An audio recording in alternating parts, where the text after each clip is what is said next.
नमस्कार, आप देख रहे हैं क्लीन न्यूज एमपी और वक्त हो चला है मध्य प्रदेश की 10 फटाफट बड़ी खबरों में। सभी खबरें जरूरी और काम की हैं, तो वीडियो को पूरा देखें और आप न्यूज को कहां से देख रहे हैं हमें कमेंट्स में जरूर बताएं। साथ ही वीडियो को लाइक भी करें।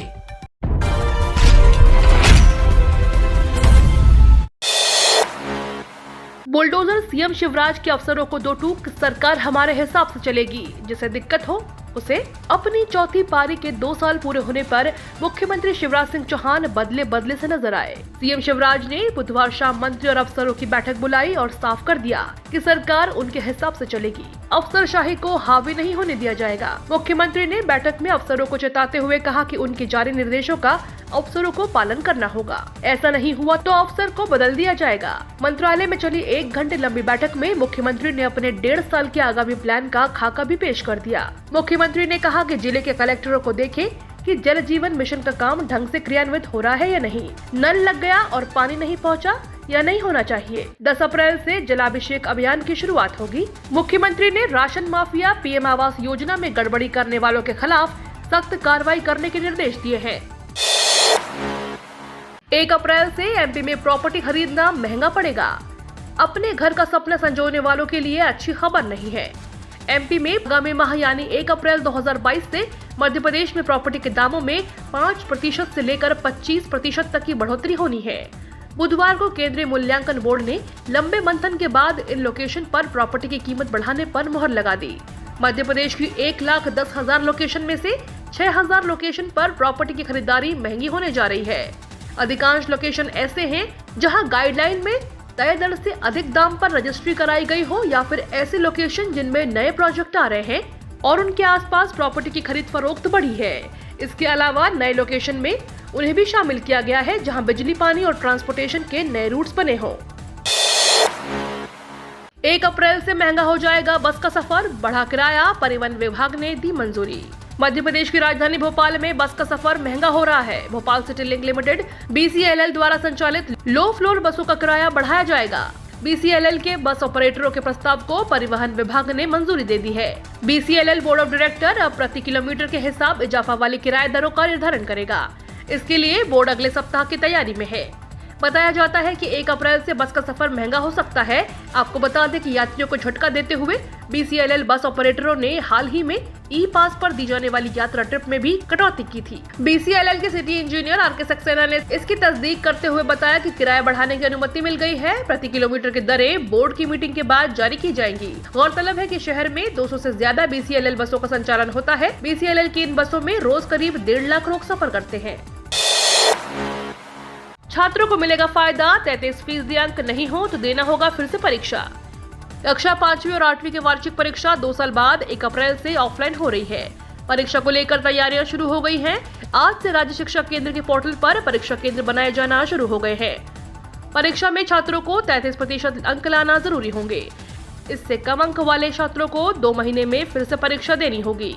इस परीक्षा में भी 33% अंक नहीं आए तो छात्रों को कक्षा उन्नत नहीं किया जाएगा। राज्य शिक्षा केंद्र के पोर्टल पर आज शिक्षकों को ऑनलाइन एंट्री करना शुरू कर दिया गया है, जिसमें छात्रों का समग्र ID वेरिफिकेशन, केंद्र अध्यक्षों की एंट्री आदि शामिल है। पोर्टल से ही केंद्र अध्यक्षों के ऑर्डर भी जनरेट होंगे। ऑनलाइन मैपिंग पर केंद्र बनाए जाएंगे। हालांकि 2020 में कक्षा 5वीं के 540 और कक्षा 8वीं के 212 केंद्र थे। इस बार भी करीब यही केंद्र रहेंगे। कारण 2020 में भी दोनों कक्षाओं की छात्र संख्या 28,000 के आसपास थी और इस वर्ष भी करीब यही छात्र संख्या है। हालांकि पोर्टल पर शुरू हुए केंद्र मैपिंग का काम 2 दिन में पूरा हो जाएगा। इसके बाद परीक्षा केंद्र की वास्तविक संख्या सामने आ जाएगी। बड़ी खबर, 1 अप्रैल से 2/3 शराब दुकानें होंगी बंद। नई नीति से खफा ठेकेदारों ने नहीं लिए ठेके। नई शराब नीति के विरोध के चलते भोपाल, इंदौर, जबलपुर, ग्वालियर समेत राज्य के 17 जिलों में ठेकेदारों ने ठेके नहीं लिए हैं। अभी तक प्रदेश के जिलों में औसतन 35% शराब ठेके ही नीलाम हो पाए हैं। शराब ठेकेदारों ने MP सरकार को चेतावनी दी है कि नई नीति में बदलाव नहीं हुआ तो 1 अप्रैल से शराब दुकानें नहीं खुलेंगी। इससे सरकार को करोड़ों का नुकसान होगा। प्रदेश में नई शराब नीति के तहत की सिंगल की जगह ग्रुप में दुकानों को टेंडर दिए जा रहे हैं। सन 2021 और 2022 में सिंगल ठेका व्यवस्था भी, यानी एक ही ठेकेदार दुकानों को संचालन करते थे।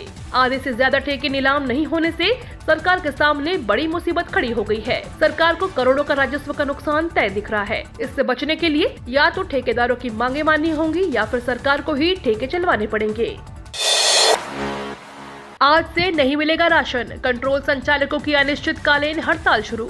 राशन की दुकानों पर काम करने वाले कर्मचारियों ने विभिन्न मांगों को लेकर अनिश्चितकालीन हड़ताल पर जाने का निर्णय ले लिया है। इसी के चलते 24 मार्च से राशन मिलना मुश्किल होगा, क्योंकि जब राशन देने वाले ही दुकान पर नहीं होंगे तो राशन कैसे वितरित किया जाएगा।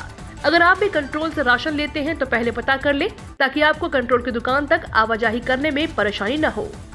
जिले के कंट्रोल संचालक गुरुवार यानी 24 मार्च से अनिश्चितकालीन हड़ताल पर हैं। इसलिए इस दिन गुना के किसी भी पीडीएस दुकान पर राशन वितरित नहीं होगा। यह घोषणा उचित मूल्य दुकानदार कल्याण संघ समिति ने बुधवार को पत्र के माध्यम से की है, लेकिन इस संबंध में जिला आपूर्ति अधिकारी ने जानकारी न होने की बात कही। उनका कहना था कि यदि ऐसा है तो वे पता करते हैं। वैसे उनकी जो मांगे हैं वह उनके हाथ में नहीं है। वही हड़ताल प्रदेश स्तरीय है। पुष्कर समृद्धि योजना जिले के लिए अत्यंत कारगर। राज्य शासन की पुष्कर समृद्धि योजना जिले के लिए अत्यंत कारगर योजना है। यदि हम इस जिले में जन आंदोलन का स्वरूप प्रदान कर सके तो इसके दूरगामी परिणाम प्राप्त होंगे। योजना से जहां पुरानी जल संरचनाएं पुनः उपयोगी बन सकेंगी, वहीं इससे किसानों को पुनः सिंचाई की सुविधा के साथ उपजाऊ मिट्टी भी खेतों के लिए मिल सकेगी। कलेक्टर शिवराज सिंह वर्मा ने बुधवार को वीसी के माध्यम से जिले के सभी जनपद पंचायत सीईओ एवं राज्य अधिकारियों को बताया कि पुष्कर समृद्धि योजना के तहत पहले चरण में 1000 से अधिक पुरानी जल संरचनाओं को जियोटेक करते हुए उन्हें पुनः उपयोगी बनाने के लिए कार्य योजना बनाई गई है। यदि इस कार्य में हमें किसानों का सहयोग मिल जाए तो इससे जहां ये संरचनाएं पुनः उपयोगी बन जाएंगी, वहीं इससे निकलने वाली उपजाऊ मिट्टी किसानों के खेतों में पहुंचकर जहां उनका उत्पादन बढ़ाएंगी। लाखों राशन कार्ड धारकों के लिए बड़ी खबर, सरकार की बड़ी योजना मिलेगा लाभ। राशन कार्ड लाभार्थियों के लिए बड़ी खबर है। सरकार ने लाभार्थियों को एक और बड़ा मौका दिया है। दरअसल सरकार ने राशन कार्ड को आधार से लिंक करने की आखिरी तारीख बढ़ा दी है। लाभार्थी अब 30 जून 2022 तक अपने राशन कार्ड को आधार से लिंक कर सकेंगे। अगर आपने अभी तक अपने राशन कार्ड को आधार से लिंक नहीं किया है तो जल्दी करें। दरअसल ऐसा नहीं करने से राशन का लाभ मिलना बंद हो सकता है। आपको बता दें कि सरकारी आंकड़ों के मुताबिक देश के 77 करोड़ लोगों को one nation one ration card योजना के तहत कवर किया गया है, जिसके माध्यम से लाभार्थी देश में कहीं भी अपने हिस्से का अनाज ले सकते हैं। वहीं यह योजना अब 35 राज्यों और केंद्र शासित प्रदेशों में उपलब्ध है, जिसमें 77 करोड़ लाभार्थी शामिल हैं।